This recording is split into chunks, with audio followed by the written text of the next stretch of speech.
BTSC के द्वारा लगातार नोटिस जारी हो रहा है। अभी रिसेंटली बीटीएससी के द्वारा इंस्पेक्ट कलेक्टर और एक्सरे असिस्टेंट का एग्ज़ाम लिया गया था, जिसका स्कोर कार्ड रिलीज कर दिया गया है और सभी स्टूडेंट अपना स्कोर कार्ड चेक भी कर लिए होइएगा, जिसमें आपको ऑल फीमेल कैटेगरी को 32 मार्क्स पे क्वालिफाई किया गया था और जनरल मेल को किया गया था 40 मार्क्स पे, और जो ओबीसी के मेल थे उनका 36.5 नंबर पे क्वालिफाई किया गया था, और जो एससी एसटी के थे उनको 32 मार्क्स पे क्वालिफाई किया गया था।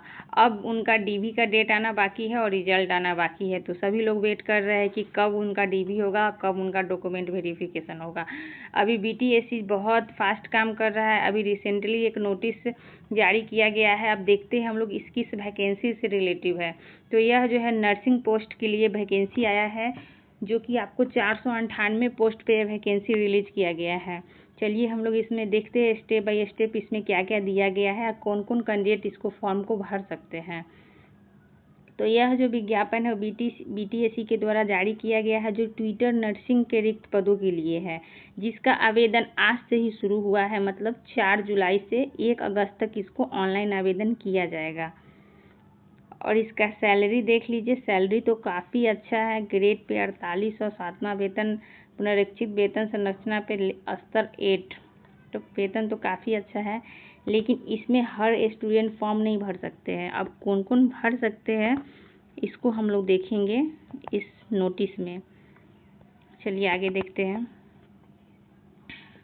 देखिए इसमें पोस्ट वाइज कितना वैकेंसी है वो दिया गया है, लेकिन टोटल वैकेंसी आपका 498 दिया गया है। अब उम्र की बात कर लेते हैं, तो न्यूनतम उम्र जो है 21 वर्ष होना चाहिए। मैक्सिमम जो है यहाँ पे देखिए, जो अनारक्षित है मतलब जनरल के है उनको 37 वर्ष लगेगा, और जो महिला है उनको 40 वर्ष लगेगा, और ईबीसी ओबीसी की महिला को 40 वर्ष लगेगा, और अनुसूचित जाति अनुसूचित जनजाति की जो महिला है या पुरुष है उनको 42 वर्ष लगेगा। उसके बाद 10 वर्ष का छूट भी इसमें दिया गया है। तो ये सब हर वैकेंसी में दिया रहता है कि कैटेगरी वाइज उनको छूट मिलता है। अब देखिए इसमें क्या क्या दिया गया है ना, कि सबसे पहली बात है कि जो एमएससी किए हुए हैं और जो नर्सिंग का कोर्स किए हुए हैं उनके लिए वैकेंसी है। देखिए यहाँ पे दिया गया है कि एमएससी नर्सिंग या बीएससी नर्सिंग, ठीक है, diploma in nursing education and administration course, जो कि इसको किए हुए हैं, उसके बाद अगर उनके पास 2 साल का एक्सपीरियंस है तभी वो इस फॉर्म को भर सकते हैं। तो यह फॉर्म उनके लिए है कि जो नर्सिंग किए हुए हैं और जिनके पास एक्सपीरियंस है 2 ईयर का, जो कहीं संविदा पे काम कर रहे होंगे, तो वो अपना एक्सपीरियंस सर्टिफिकेट इसमें लगाएंगे, तब जाके वो फॉर्म को फिल कर सकते हैं। बाकी जो लोग सिर्फ नर्सिंग किए हुए हैं उनके लिए वैकेंसी नहीं है, क्योंकि इसमें एक्सपीरियंस मांगा जा रहा है। अब देखिए यहाँ पे आपको क्या क्या चीज़ फॉर्म भरने में देना पड़ेगा। देखिए सबसे पहले तो जो ऑनलाइन आवेदन के इंगित कॉलम में आरक्षण का दावा करने पर आरक्षण का लाभ नहीं मिलेगा। सबसे पहली बात है कि अगर आप ओबीसी या ईबीसी का कैंडिडेट है तो आपको जो है एनसीएल देना पड़ेगा, और एक जाति प्रमाण पत्र जो कि एनसीएल हो गया, और उसके बाद निवास प्रमाण पत्र आपको देना पड़ेगा। और अगर आप एससी एसटी के हैं तो आपको नहीं देना पड़ेगा, सिर्फ कास्ट सर्टिफिकेट लगाइएगा, उसके बाद आपका हो जाएगा। निवास प्रमाण पत्र आपको देना पड़ेगा, तब जाके आपको कैटेगरी का लाभ मिलेगा। देखिए यहाँ पे डिटेल में आपको दिया गया है कि कौन कौन से डॉक्यूमेंट लगेंगे, उस सब पे हम लोग बात करेंगे आगे आपके नोटिफिकेशन में जो मेंशन किया गया हुआ है। चलिए नीचे देखते हैं, और चलिए हम लोग पेमेंट का बात कर लेते हैं। देखिए जो भी बिहार की फीमेल है ना, जो बिहार की फीमेल है उनको 150 रुपया लगने वाला है। देखिए यहाँ पे दिया गया है। और जो भी मेल है तो उनको 600 रुपया लगेगा। जो अगर वो जनरल के है, ईडब्ल्यूएस के है, ओबीसी के है तो उनको 600 रुपया लगेगा। उसके बाद जो एससी एसटी के है और बिहार की निवासी है तो उनको 150 रुपया लगेगा। और जो फीमेल अगर अदर स्टेट की है, चाहे वो मेल हो या फीमेल हो, तो उनको 600 रुपया लगेगा। ठीक है, तो आपको इसमें आपको कैटेगरी वाइज पेमेंट कितना देना है वो बता दिया गया है। अब हम लोग आगे देखते हैं कि इसमें और क्या क्या चीज़ दिया गया है। तो आपको तो इसमें जो देखिए इसमें जो है ना, आपको कंप्यूटर बेस्ड एग्जाम होगा। आपका जो एक्सपीरियंस 2 ईयर का मांगा जा रहा है, तो आपको जो 25 नंबर है ना वो आपके एक्सपीरियंस के आधार पे दिया जाएगा। ठीक है, आपका जो एग्ज़ाम होगा, यहाँ पे जो आपको एग्ज़ाम लिया गया है वो सीबीटी मोड में लिया जाएगा। सबसे पहले आपका एक पीटी होगा, ठीक है, उसके बाद आपका जब रिजल्ट आएगा उसके बाद आपका जो एक्सपीरियंस है उस पर मार्क्स आपको दिया जाएगा और दोनों को मार्क्स ऐड करके ही आपका रिजल्ट तैयार किया जाएगा। अच्छा देखिए, इसमें कंप्यूटर बेस्ड एग्जाम लिया जाएगा जो कि 100 मार्क्स के होंगे, और जो 100 मार्क्स के एग्जाम होंगे ना उसमें निगेटिव मार्किंग भी है, ऐसा नहीं है कि निगेटिव मार्किंग नहीं है।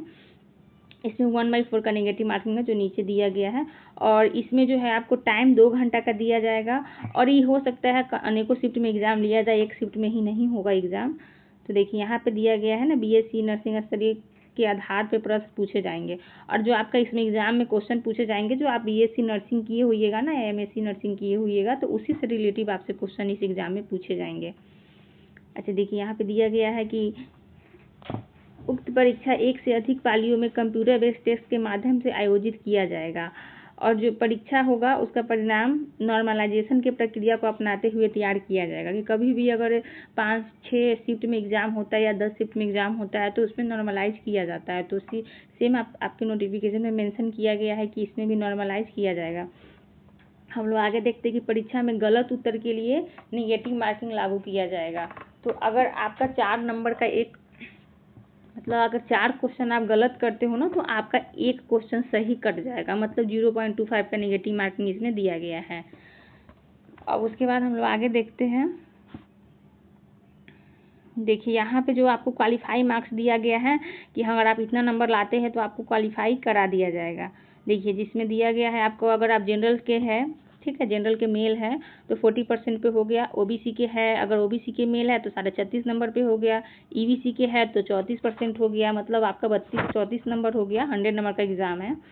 उसके बाद अगर आप SC ST एमा अगर फीमेल है तो फिर आपको 32% मतलब 32 नंबर, जो कि अभी आपका इंस्पेक्ट कलेक्टर का जो और एक्सरे असिस्टेंट ये सब का जो स्कोर कार्ड आया है, जिसमें आपको आप देखे होइएगा कि इन लोग का भी जो मार्क्स है मिनिमम क्वालिफिकेशन पे क्वालिफाई करा दिया गया है। तो सेम चीज़ आपका इसमें भी दिया गया है कि अगर आप जनरल के मेल है तो आपको 40% लाना होगा, मतलब 100 में 40 नंबर लाना होगा।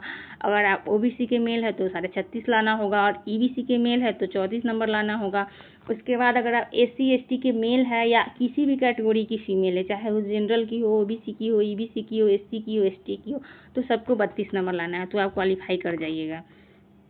चलिए आगे देखते हैं इसमें क्या क्या दिया गया है।